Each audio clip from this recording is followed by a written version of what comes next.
ప్రపంచం న్యాయంగా ఎందుకు ఉండాలి? ఎందుకంటే మనం అన్యాయం అయిపోతాం. ఓకే,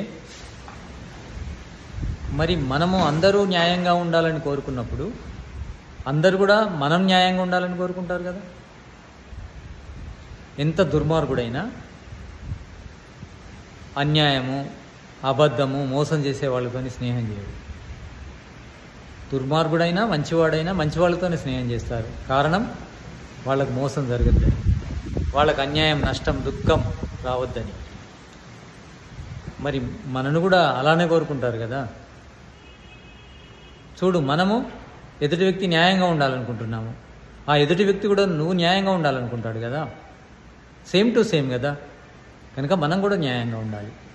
మనం న్యాయంగా ఉండాలి, మన సమాజాన్ని న్యాయంగా ఉంచాలి.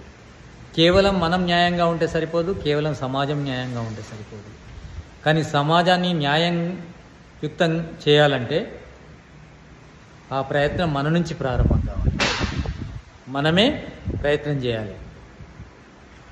ఏదైనా మన నుంచే, జ్ఞానమైన, న్యాయమైన, ధనమైన మన నుంచి ప్రారంభించాలి. ఈ ప్రపంచంలో ఎక్కువ నష్టం చేసే విషయాలేంటి? అజ్ఞానము, అన్యాయము, అభావం అంటే పేదరికం. అది మన నుంచి ప్రారంభించాలి. మనలో అజ్ఞానం లేకుండా, మనలో అన్యాయం లేకుండా, మనలో పేదరికం లేకుండా. డబ్బును పుష్కలంగా సంపాదించాలి. 10 చేతుల సంపాదించాలి, 100 చేతుల దానం చేయాలి. డబ్బు విషయంలో వెనుక ఉండకూడదు. మనం న్యాయం విషయంలో వెనుక ఉండకూడదు, జ్ఞానం విషయంలో వెనుక ఉండకూడదు. మరి జ్ఞానాన్ని బ్రాహ్మణ వర్ణము ప్రచారం చేయాలి, అజ్ఞానాన్ని తరిమి కొట్టాలి. క్షత్రియ వర్ణము న్యాయాన్ని రక్షించాలి, అన్యాయాన్ని తరిమి కొట్టాలి. ఇక వైశ్యవర్ణము దరిద్రాన్ని తరిమి కొట్టాలి, మనుషులందరినీ ఐశ్వర్యవంతులు చేయాలి.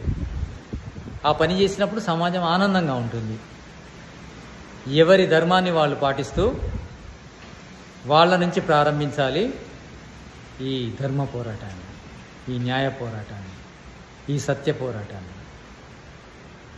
ఎప్పుడైనా సత్యము, ధర్మము, న్యాయము, మంచి లేని చోట సుఖం అనేది ఉండదు.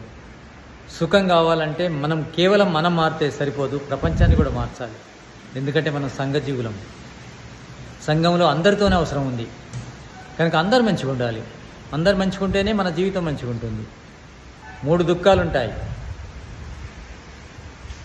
అందుకే శాంతి, శాంతి, శాంతి అని 3 సార్లు అంటాం.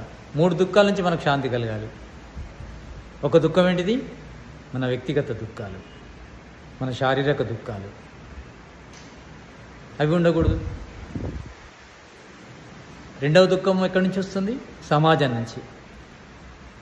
సమాజం నుంచి. మన శరీరం బాగుంది, మన వ్యక్తిగతంగా మనకేం సమస్య లేవు, కానీ సమాజం బాగోలేకుంటే కూడా మనకు సమస్యలు సృష్టిస్తారు, మనను దుఃఖాల పాలు చేస్తారు.